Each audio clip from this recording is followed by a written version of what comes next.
성숙한 믿음의 삶이라는 제목으로 말씀에 은혜를 나누겠습니다. 로마 교회는 먹는 것으로 인하여 분쟁이 일어나게 되었습니다. 고기를 먹지 않는 자들은 고기를 먹는 자들을 비판했습니다. 왜냐하면 시장에 내다 파는 고기는 먼저 우상에게 제사를 드리는 고기였기 때문입니다. 그러므로 그 고기를 먹는 자들은 우상의 제사에 동참하는 것이 된다고 비판을 했습니다. 그런데 거꾸로 고기를 먹는 자들은 고기를 먹지 않는 자들은 믿음이 없다고, 믿음이 약하다고 업신여겼습니다.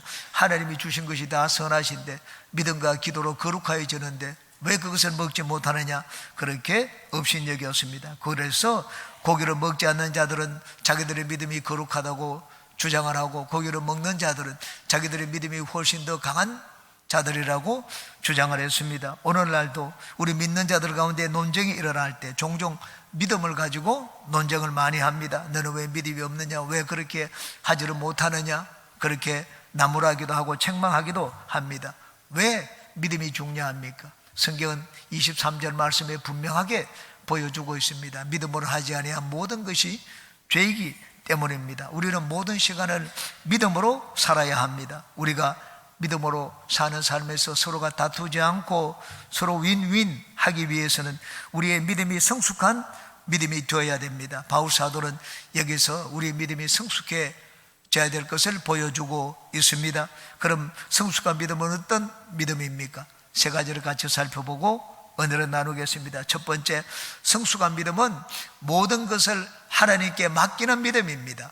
한번 따라해 주시기 바랍니다. 모든 것을 하나님께 맡기는 믿음을 갖자.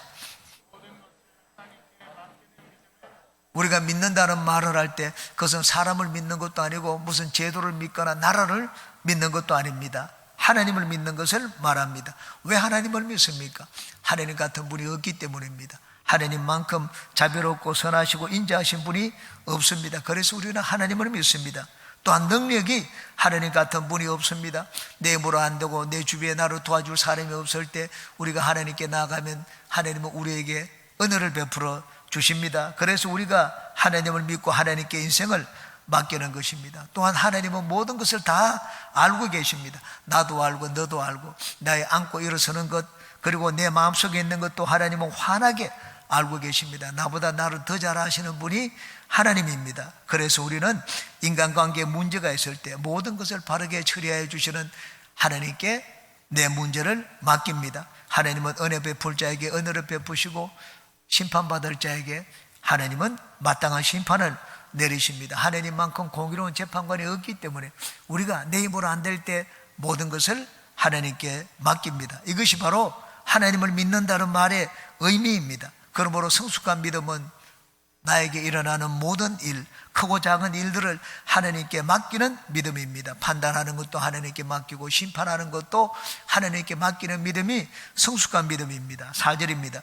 남의 하인을 비판하는 너는 누구냐? 그가 서 있는 것이나 넘어지는 것이 자기 주인에게 있으며 그가 세움을 받으리니 이는 그를 세우시는 권능이 주께 있음이라. 하나님이 모든 것을 다 잘 처리하신다는 말입니다. 여러분, 내가 하나님보다 지혜가 있습니까? 하나님보다 지식이 더 많습니까? 능력이 더 많습니까? 하나님보다 판단력이 뛰어납니까? 결코 그렇지 않습니다. 하나님은 모든 면에 탁월하신 분입니다. 그러므로 하나님 앞에 모든 것을 맡기는 믿음, 이것이 바로 성숙한 믿음입니다. 우리가 사람들을 보는 눈과 하나님이 사람들을 보는 눈은 다릅니다. 우리는 종종 외모를 가지고 사람들을 보고 또 판단을 합니다. 그런데 하나님은 그 마음의 중심을 보십니다. 5절 이하를 보시기 바랍니다. 어떤 사람은 이 날을 저 날보다 낮게 여기고 어떤 사람은 모든 날을 같게 여기나니 각각 자기 마음으로 확정할지니라. 나를 중히 여기는 자도 주를 위하여 중히 여기고 먹는 자도 주를 위하여 먹으니 이는 하나님께 감사하며 먹지 않는 자도 주를 위하여 먹지 아니하며 하나님께 감사하느니라. 우리 중에 누구든지 자기를 위하여 사는 자가 없고 자기를 위하여 죽는 자도 없도다. 우리가 살아도 주를 위하여 살고 죽어도 주를 위하여 죽나니 그러므로 사나 죽거나 우리가 주의 것이로다. 여기 하나님을 믿는 방법, 하나님을 섬기는 방법, 하나님을 사랑하는 방법이 전부 다 사람마다 다르다고 했습니다. 개인차가 있다고 했습니다. 그러나 그 속은 다 똑같다는 말입니다. 예루살렘의 유대의 기독교인들은 토요일 날 예배를 드렸습니다. 안식일을 기억하여 안식일을 거룩하게 여겨서 그들은 토요일 날 예배를 드립니다. 그러나 모든 헬라 지역에 흩어져 있는 이방 기독교인들은 주일날, 어느 날 우리가 이 쉬는 일요일 날 주님을 섬겨 예배를 드렸습니다. 어느 날을 중요히 여겨서 예배를 드리든지 하나님을 다 받으신다고 말씀을 했습니다. 하나님을 섬기는 날은 다르지만 하나님을 믿고 섬기고 사랑하는 마음은 다 같다고 했습니다. 어떤 사람은 고기를 먹습니다. 힘을 내어서 주님을 섬기기 위해서 고기를 먹습니다. 어떤 사람은 고기를 먹지 않습니다. 채소만 먹습니다. 그런 사람은 경건하게 사는 것이 주님을 섬기는 것이라고 생각을 하기 때문입니다. 먹는 사람도 그 속에는 주님을 생각하는 마음이 있고, 먹지 않는 사람도 그 마음 속에는 주님을 생각하는 마음이 있습니다. 그러므로 겉은 다르게 보이지만 속을 들여다보면 다 같다는 것입니다. 사람들은 종종 이 개인차를 용납하지 않으려고 합니다. 나와 다르면 상대방이 틀렸다고 정죄하기 쉽습니다. 그러나 속을 들여다보면 그 알맹이는 같습니다. 그건 전부 주님을 위한다는 것입니다. 먹는 자도 주님을 위하고 주님께 감사하고, 먹지 않는 자도 주님을 위하여 먹지 않고 주님께 감사한다고 했습니다. 어떤 사람은 이렇게 하는 것이 주님을 사랑하는 방식이라고 생각하는데 또 저 사람은 다르게 생각을 합니다. 여러분, 방식은 다르고 겉모양은 다르지만 속은 같습니다. 신앙의 모양과 색깔은 사람마다 다를 수 있지만 그 안에 계신 예수님은 같습니다. 이전에 저는 저와 다르게 신앙 생활을 하는 사람을 보고 아주 무섭게 비판을 했습니다. 순복음이 아니고 순복음이 아닌 방식으로 예수님을 믿는 자들, 손뼉치지 않는 자들을 저는 비판하고 정죄했습니다. 외골수적인 순복음 성도였습니다. 그런데 지금은 좀 많이 달라졌습니다. 카나다에 가서 미국에서 생활하면서 저는 새로운 것들을 많이 봤습니다. 나는 내가 사는 것이 전부인 줄 알았습니다. 그런데 내가 사는 것은 전혀 다른 방식으로 사람들이 사는 것을 보았습니다. 똑같은 순복음인데도 내가 믿는 방식과는 전혀 다르게 하나님을 섬기고 예배하는 것을 보았습니다. 우리는 찬송가를 불렀지만은 카나다 갔더니 거기 순복음 젊은 청년들은 찬송가를 아예 그들도 보지도 않는 것을 봤습니다. 복음 선거만 불렀습니다. 저는 그들이 이상하다고 생각을 했습니다. 그런데 예배 드리는데 저는 눈물이 나지 않는데 그 절반 가운데 예배 드리는데 늘 눈물을 흘리면서 예배 드리는 모습을 보았습니다. 아, 하나님을 섬기는 방법이 다를 수도 있구나 하는 걸 느꼈습니다. 하나님은 우리의 모든 수준 차이를 인정하고 받아주시는구나 하는 것을 알게 되었습니다. 바리새인과 서기관들은 창기와 세례에게 손가락질을 했습니다. 왜 하나님을 믿는데도 변화가 되지 않느냐고 했습니다. 그런데 예수님은 변화가 되지 않는 그들의 형편과 사정을 아시고 세리와 창기들도 다 받아주셨습니다. 어린아이 신앙을 가진 자도 받아주시고, 그리고 성숙한 거룩한 신앙을 가진 자도 예수님은 다 받아주셨습니다. 하나님은 손뼉치는 신앙도 받아주고 엄숙하게 예배를 드리는 그런 신앙도 받아주십니다. 이것이 바로 하나님의 관용과 허용입니다. 우리가 예수님을 믿어서 구원을 받게 된 것은 내 의가 아닙니다. 하나님의 관용과 하나님의 자비로우심 때문입니다. 내 의로 하나님 앞에 설 수 있는 자는 세상에 아무도 없습니다. 하나님이 그런 우리를 불쌍히 여겼습니다. 그래서 예수 그리스도 안에서 우리의 살 길을 마련해 주셨습니다. 그래서 하나님의 자비로움 때문에 우리가 믿어서 구원을 얻은 것입니다. 내가 믿었다고 해서 나의 믿음을 자랑할 것이 없습니다. 하나님이 우리를 받아주시지 않았으면, 하나님이 그냥 눈 감고 봐주지 않았으면 주님 앞에 설 수 있는 자는 아무도 없습니다. 하나님은 참으로 넓고 크신 분입니다. 하나님의 그 넓고 크신 때문에 우리는 구원을 얻었습니다. 그러므로 하나님의 크신 자비와 관용으로 구원을 얻은 우리는 이제 하나님이 모든 것을 다스리게 해야 됩니다. 내가 다스리고 판단하려고 해서는 안 됩니다. 하나님이 다스리도록 해야 됩니다. 바로 그것이 하나님을 인정하는 성숙한 믿음입니다. 전지전능하시고 모든 것에 탁월하신 하나님 앞에 내 자신을 내세우지 마시기 바랍니다. 나의 것들을 내려놓고 모든 것을 하나님이 관여하시고 다스리게 하시기 바랍니다. 바로 그것이 성숙한 믿음입니다. 하나님은 내 삶의 모든 것에 계십니다. 내가 모를 때도 하나님은 알고 계시고, 내가 없을 때도 하나님은 다 보고 계십니다. 우리는 사람의 속을 들여다보지 못하지만 하나님은 사람이 가장 깊은 곳에 계시기 때문에 아주 은밀한 것도 다 알고 계십니다. 여러분은 좋으신 하나님, 사랑의 하나님, 전지전능하신 하나님을 믿기에 모든 것을 하나님께 맡기는 성숙한 믿음의 소유자가 되시기를 주님의 이름으로 축원합니다. 두 번째, 성숙한 믿음은 사랑에서 나오는 믿음입니다. 한번 따라해 주시기 바랍니다. 성숙한 믿음은 사랑에서 나오는 믿음이다. 믿음은 사랑과 함께 자라야 됩니다.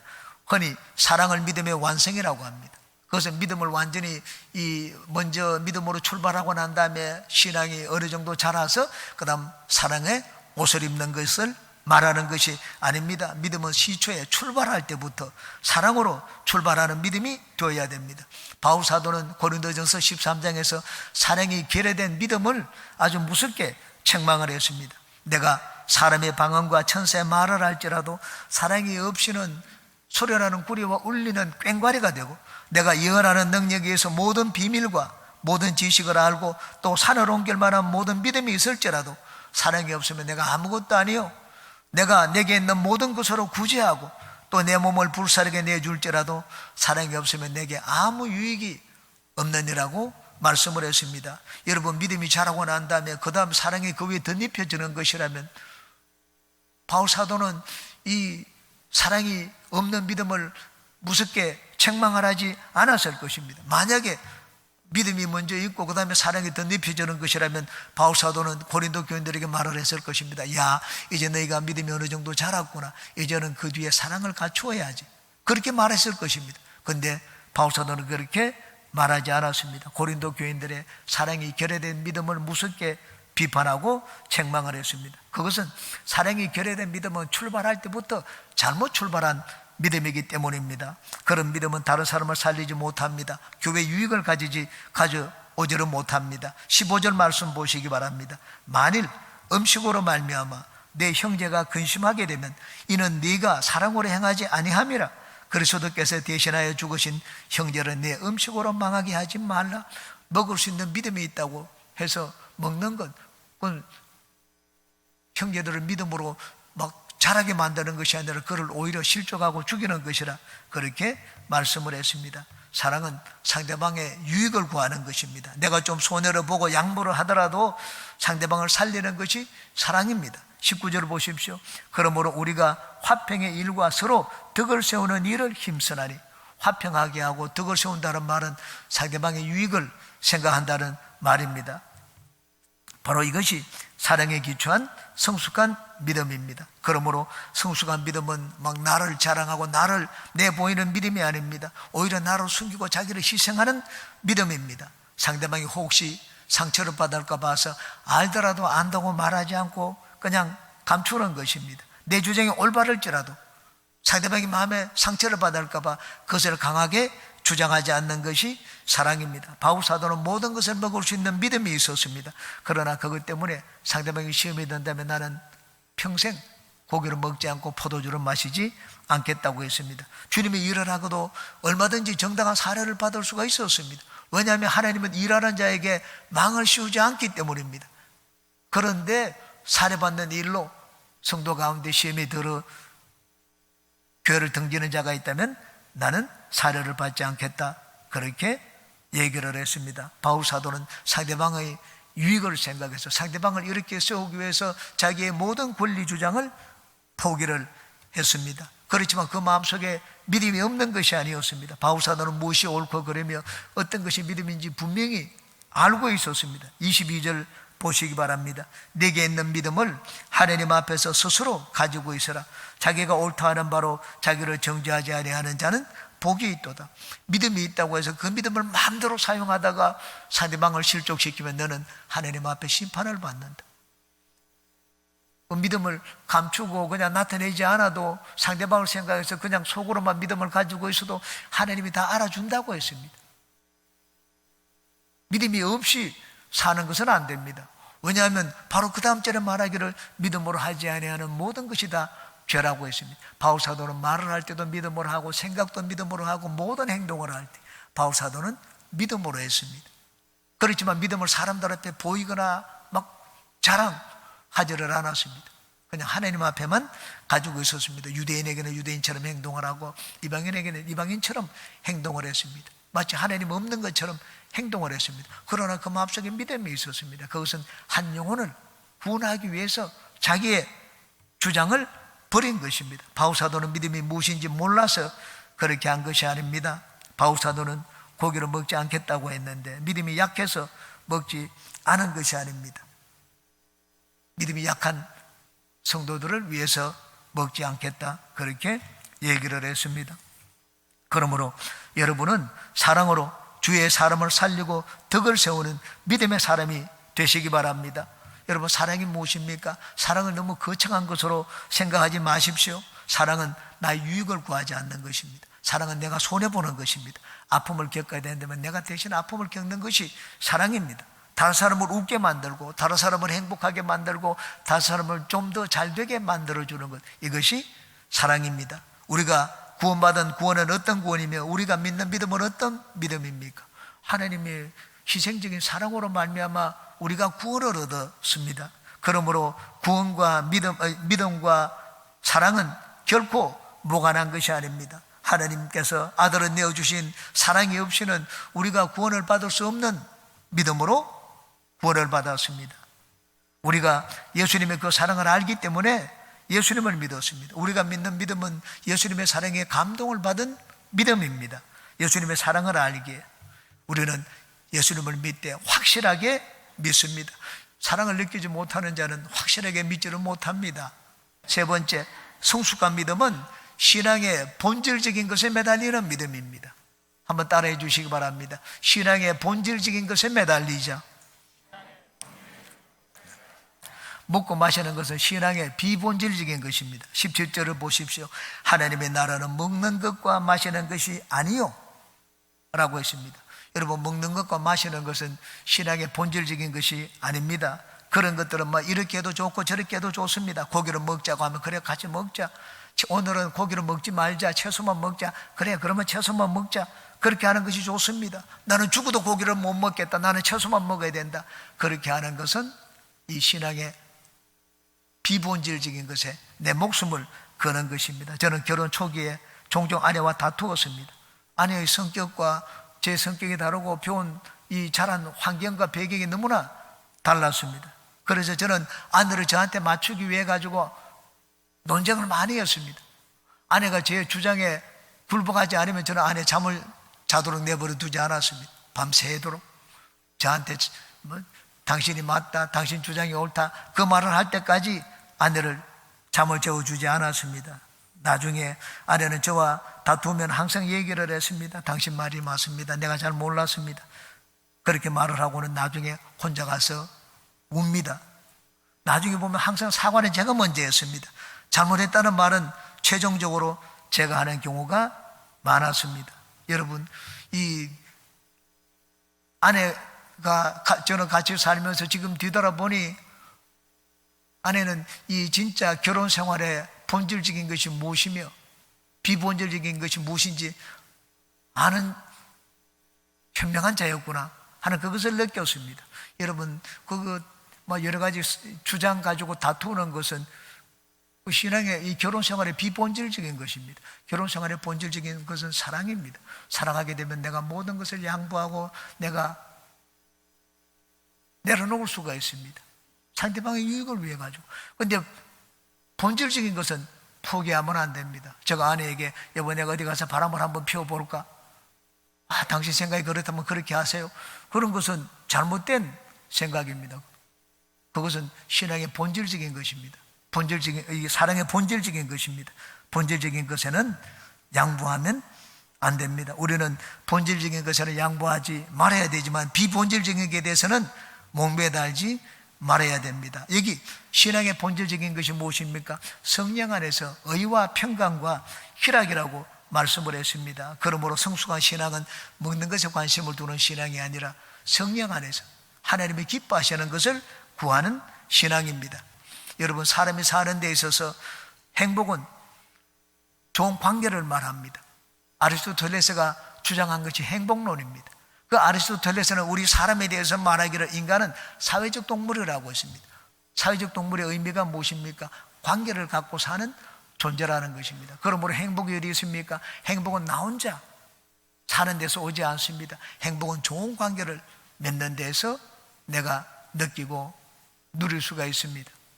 우리가 관계를 갖는 것, 여기 보니까 두 가지로 이야기하고 있습니다. 우리가 신앙생활을 하면서 제일 올바른 관계를 가져야 될 대상은 하나님입니다. 하나님 앞에 인정을 받고 하나님께 칭찬을 받아야죠. 그것이 잘 사는, 예수님을 잘 믿고 신앙생활을 잘하는 것입니다. 18절을 보시기 바랍니다. 이로써 그리스도를 섬기는 자는 하나님을 기쁘시게 하며 라고 했습니다. 이로써 우리가 성령으로 충만하여 의와 평강과 희락으로 그리스도를 섬기면, 고기를 안 먹어서, 채소만 먹어서 나는 하나님을 섬기겠다, 그것보다도 네 마음이 늘 기쁨이 넘쳐가지고 그리스도를 섬기는 것, 하나님이 훨씬 더 기뻐한다고 했습니다. 여러분, 하나님 앞에 잘 보이고 하나님께 인정받고 하나님 앞에 상급을 얻는 삶이 잘 믿는 삶 아닙니까? 성숙한 삶이 무엇입니까? 성숙한 삶은 하나님 앞에 인정을 받고 칭찬받고 상급을 받는 삶이 성숙한 삶입니다. 그러므로 여러분은 먹는 것으로, 비본질적인 것으로 그리스도를 섬기려고 하지 말고 의와 평강과 희락으로 주님을 섬기는 여러분 되시기를 주의 이름으로 축원합니다. 그리고 여러분은 주위의 사람들과도 좋은 관계를 갖는 믿음의 사람이 되시기 바랍니다. 사람들과의 관계는 좋은데 하나님과의 관계는 좋지 않은 사람도 있고, 하나님은 잘 믿는데 사람들과의 관계가 부족한 자도 있습니다. 그런데 성경은 말씀을 합니다. 모든 걸 다 갖추라고 말씀을 했습니다. 이로써 그리스도를 섬기는 자는 하나님을 기쁘시게 하며 사람에게도 칭찬을 받느니라, 그렇게 말씀을 했습니다. 그러므로 성숙한 신앙은 사람에게도 칭찬을 받는 모습을 보여야 됩니다. 성경에 보면 하나님의 주신 믿음의 사람들은 관계가 좋지 않은 사람이 없습니다. 다 관계가 좋았습니다. 초대교회에 문제가 생겼을 때, 먹는 것으로 문제가 생겼을 때 사도들이 교회 얘기를 했습니다. 너희들 가운데 성령이 충만하고 믿음이 좋고 그리고 사람들에게 칭찬받는 지도자들 너희들 가운데 택하라. 그래서 교회가 7사람을 택해서 사도들 앞에 세웠습니다. 여러분, 하나님이 쓰시는 일꾼들은 여러분 세상 사람들과 관계가 비뚤어진 자가 아닙니다. 사람들과의 관계가 좋아야 됩니다. 그래야지 사람들에게 하나님의 영광을 나타낼 것이 아닙니까? 우리가 하나님을 섬기는데 교회에서 드리는 예배가 전부라고 생각해서는 안 됩니다. 하나님은 이스라엘을 애굽에서 이끌어내고 난 다음에 시내산으로 데리고 갔습니다. 거기서 하나님을 섬기는 법을 2가지를 가르쳐 주셨습니다. 하나는 성막에 세워가지고 제사를 통하여 제의적으로 하나님을 섬기는 예배를 가르쳐 주셨습니다. 그리고는 이스라엘에게 계명을 주셨습니다. 사회 생활을 할 때 어떻게 살아야 되는지 시민법을 주셨습니다. 이렇게 살면 하나님이 너희들을 기뻐할 것이다. 삶으로 하나님께 영광을 드리라, 그렇게 말씀을 했습니다. 오래전인데 TV에서 장기 세금 채무자들, 아주 그에게 세금을 내지 않는 자들, 그런 자들을 특집으로 해서 한번 보도를 해준 적이 있습니다. 저는 깜짝 놀랐습니다. 그들이 전부 강남의 집을 갖고 있는 자들입니다. 가난해서 가진 것이 없어 세금을 못 내는 자들이 아니었습니다. 강남의 집을 가지고 있고, 그리고 많은 사람이 교회 장로와 안수집사였습니다. 그리고는 아무리 연락을 해도 연락이 닿지 않기 때문에 최후로 간 곳이 주일날 교회를 찾아갔습니다. 교회를 찾아가가지고 교회를 비춰주는데 전부 대형 교회였습니다. 우리 여의도 순복음 교회도 거기 나오는 것을 봤습니다. 저는 그 모습을 보고 같은 기독교인으로 하나님 앞에 참 아주 죄송스러운 마음이 들었던 적이 있습니다. 여러분, 성숙한 신앙은 교회에서만 빛을 발하는 신앙이 아닙니다. 어두운 세상에서도 빛을 비추는 신앙이 깊이 있는 성숙한 신앙입니다. 여러분은 성령으로 더 충만하여 여러분의 인격에서 우러나오는 의와 평강과 희락으로 하나님과 세상을 섬기는 믿음의 사람들이 되시기를 주님의 이름으로 축원합니다.